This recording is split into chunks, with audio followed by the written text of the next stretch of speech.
Okay, so how did you do with the questions in the last video? All right. Do you need the questions again? I gave you 4 questions to ask yourself in the last video. So let me go over them again. They were, what do you expect to happen in your life? What do you expect to receive in your life?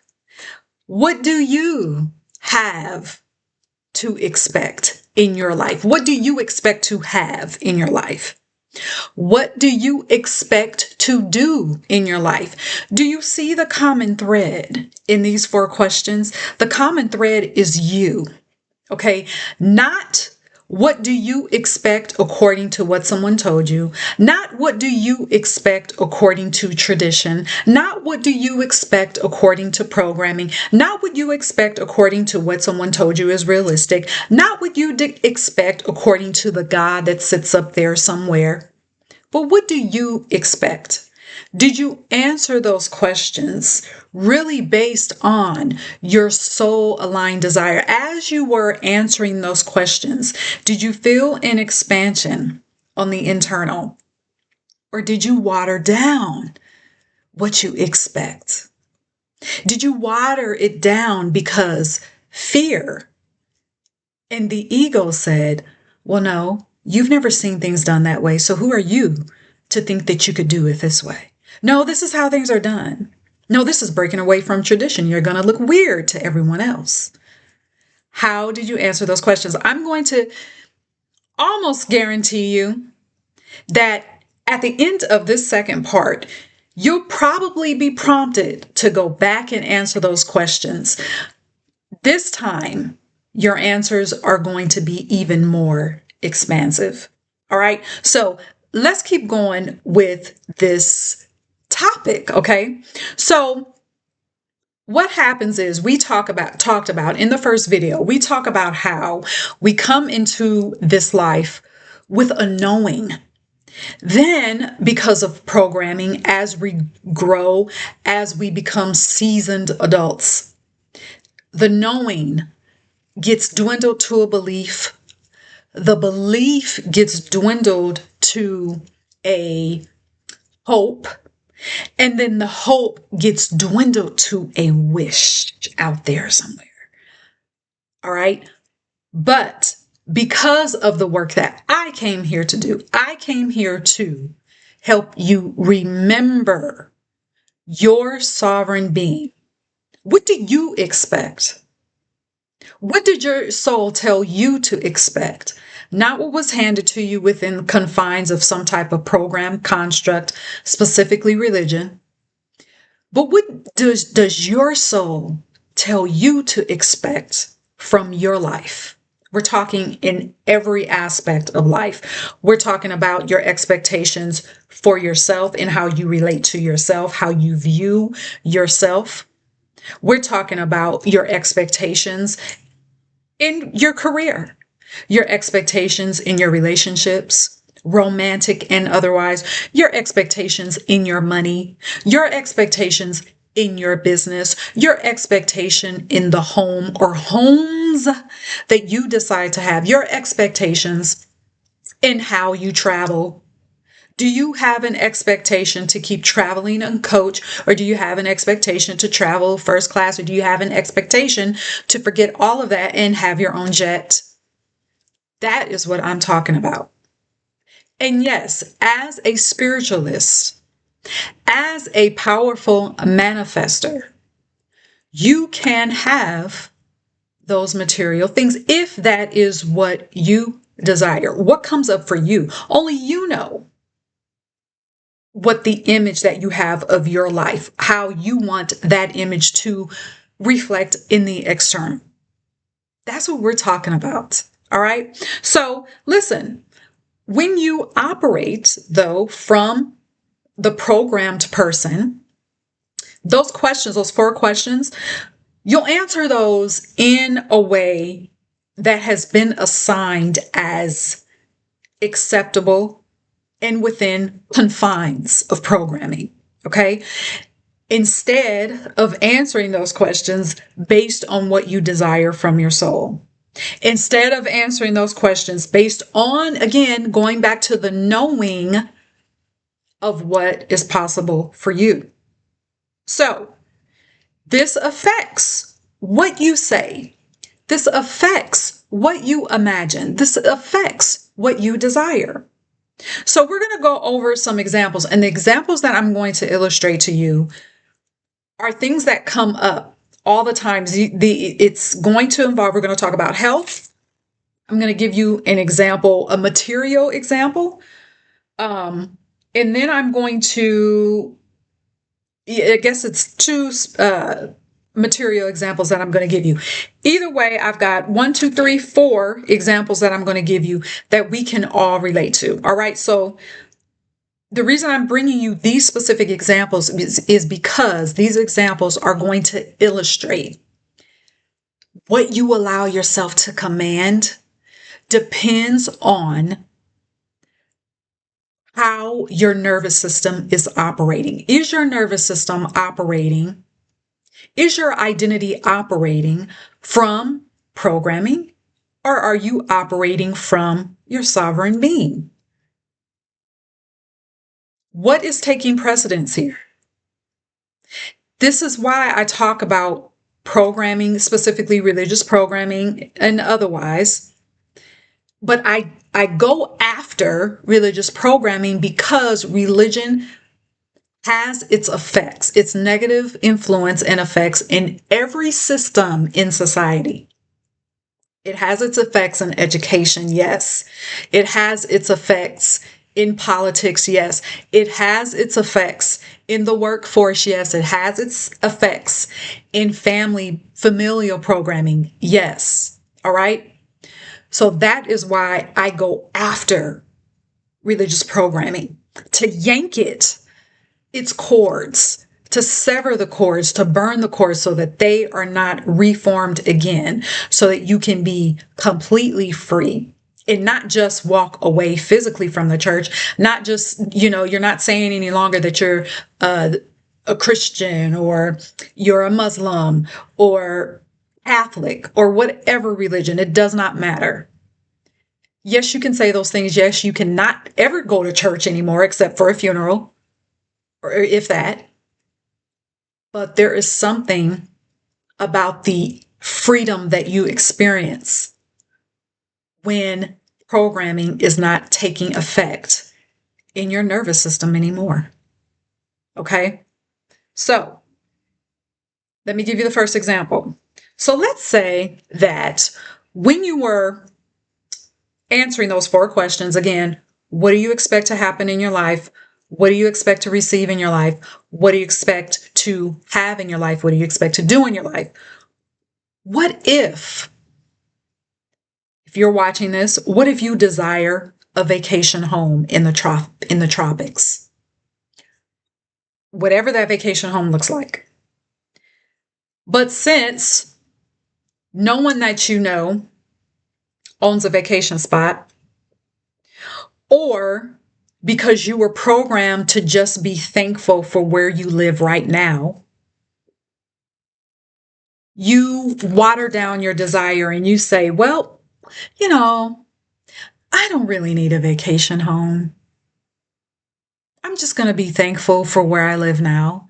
And I'm just going to, I can always take a trip to the tropics once a year. And there is nothing wrong with that. Here's the thing. When you hear me bring up these examples, there's nothing wrong with the alternative that I bring up. So there's nothing wrong with with you saying, oh, I'll just take, a vacation there. I'll just fly to the tropics, I don't need a vacation home. There's nothing wrong with someone saying that. But when you have a true desire, and it's not out of greed, this is what you want. This is how you see your life.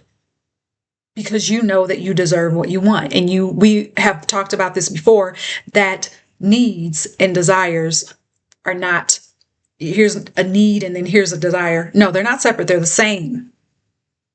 They're the same. So when you know that, and when you have that image, oh, this vacation home, that I want. It's not going to be enough for you just to take a vacation to the tropics. Does that mean that you are not grateful to have the resources and the choice to be able to get on a flight and travel to the tropics? No.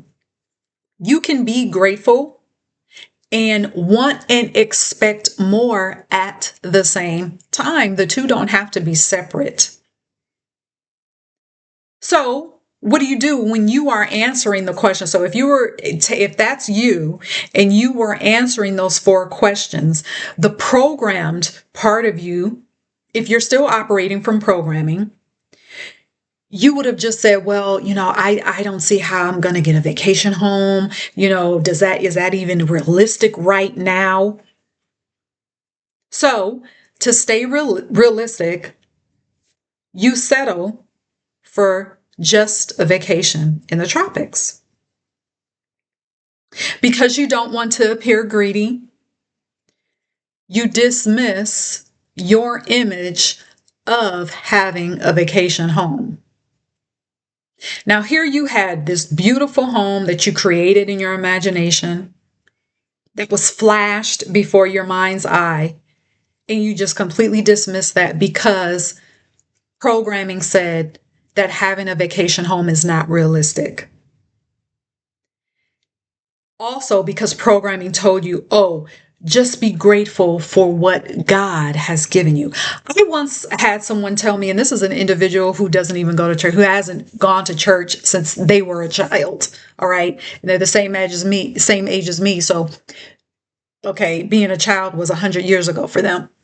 Okay. And this person said, well, I don't think that you're supposed to ask for material things. That is programming. That is the fruit of program tree, to think that you have to limit yourself to only food, air, and clothes and shelter. Let's keep going. So I'm going to give you another example to illustrate this further. There is this idea, and I'm going to call it just that there's 2 things I'm going to use. It's same category, it's health category, but 2 examples. So the first thing I'm going to say is there is an idea that because there is an illness or some type of internal imbalance in your body, that because a bunch of people have had it in your family, that you are somehow doomed to have it and to expect it because it runs in your family. How about you're the one to say, okay, it stopped running. Whatever the ailment it is, it no longer runs. It no longer has precedence. It no longer has room in my lineage. It no longer has space in my bloodline anymore. That's the power that I'm talking about, that is in your sovereignness. That is the power that is encoded in your DNA. So if it's easy for us to accept, with no questions asked, oh, well, you got this running in your family, so guess what? Your turn. If it's easy for us to accept that notion, why can't it be easy for us to accept that we have power in our DNA to overturn that? And you do, with your own breath, by what you say, by what you expect. I don't care what anyone else is talking about. I don't care what anyone else is saying about this so-called ailment that runs in the family. I don't care. Doesn't matter. What do you expect? What do you expect for your body to do? Let's talk about another illustration with using health. I used to always hear as a teenager and then as a younger woman in my 20s that when I got to 40, to just expect for things to go bad in my body, to expect for things to get different. And even as a young woman, I thought, who said that I have to expect that? I would never say that out loud. But even then, even when I was just completely robotic with religious programming, first of all, even then I had a little bit of gumption to say or to think, to imagine, well, why? Or to ask the question within, why do I have to accept that for myself? So with that, we see it even on TV with ads. It's so crazy because you see all these new medications coming up, new medications being advertised, and they will specifically say, if you ever really paid attention to these ads, it's good that you don't, if you don't. But I just started to realize they're literally telling people at this age, this is the medication that you need. So guess what? Here we have societal programming telling people to accept certain illnesses when you turn a certain age. Who said that you have to accept any of that? And again, even if you are around people who want to accept that, let them have it. Don't argue. And the reason I'm saying that is because that is a present reality for me. People, and that is a limitation. If you want to just accept that because you are this age, that you have to experience these specific ailments, have at it. But that doesn't apply to me. Because what I expect and what you expect for your health is this. As you reach more birthdays, not only are you healthier, but you become more vibrant and opulent and luxurious. Your words go out and accomplish what you speak. Period. All right? So, programming with health, increased birthdays tell you to expect deterioration. I even see younger people than me falling into accepting that as truth, thinking that they have to accept that programming idea as truth. So let's get into another one. Let's say that you want to expect, and you have said to yourself, I want every day of my life to feel, be, and look like a vacation. That is your image. Whatever image comes up, hold on to that. Okay? What does programming say? Programming says, no, you have to work every day of your life. You have to show that you are productive. You have to be doing something to show that you're productive. So just do something, doesn't matter what the something is. Forget whether you enjoy the something, just as long as you're doing something to show yourself worthy of taking up space. And you're saying, no, my soul is calling me to be explorative, to explore the world, to be a global citizen, where every day I get to wake up and I own my time. That is my expectation.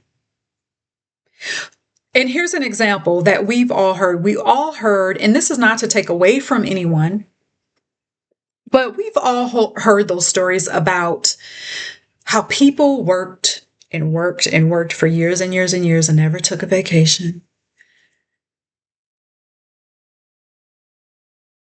Every day, worked hard, never took a vacation. And that is celebrated. And again, that's not to take away from an individual or anyone But that was accepted as the thing to do without questions asked, with no questions asked. We accepted that, hence the workforce. That's just one example. The next example that I want to bring up is this idea that you have to work hard, work hard, work hard, which is why hustle and this whole grinding culture was a big thing, and it still is. There's still some of that, a lot of that idea lingering. So I'll give you a specific example. We have this program idea where you have to hustle and grind to make force a business that you have to work, to make life work, to get everything on your list done. That comes from that program view that says no pain, no gain, as if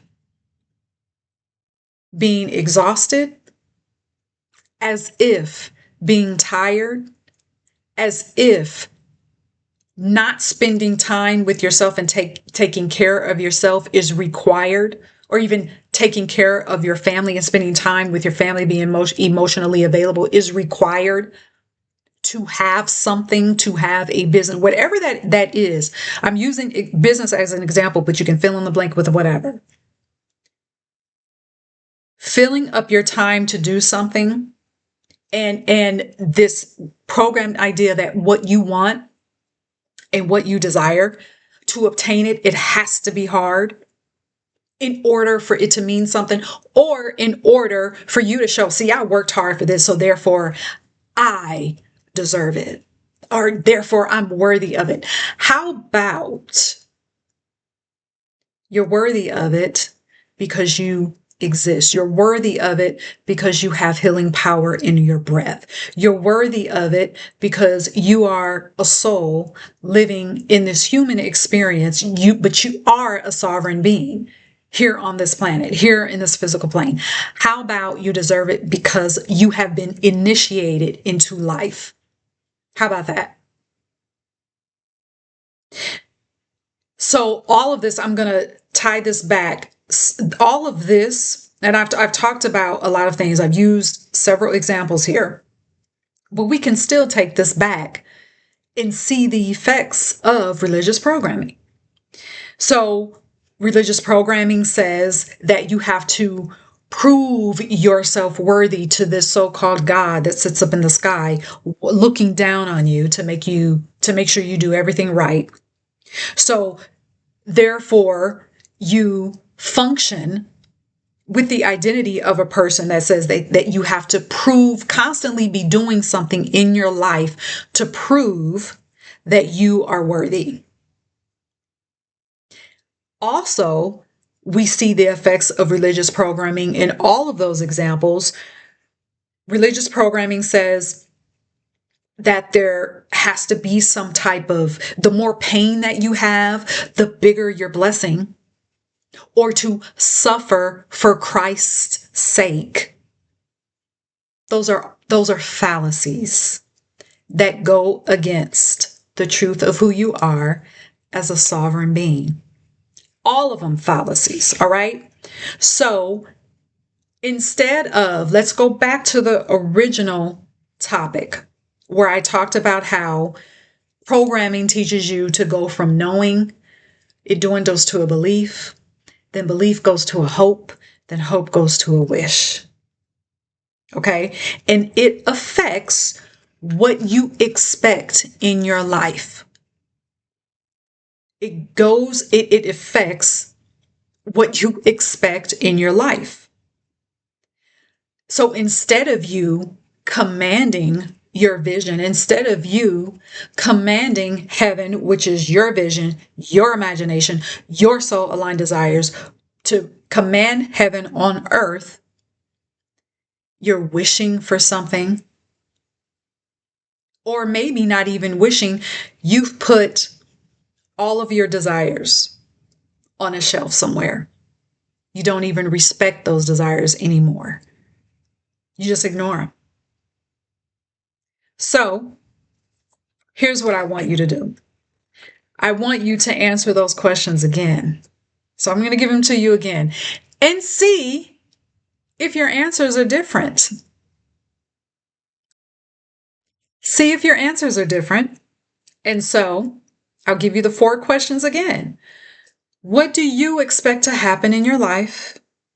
What do you expect to receive in your life? What do you expect to have in your life? What do you expect to do in your life? Now, because your sovereign being has now taken effect, what are you going to start commanding? What are you going to start to command in your life?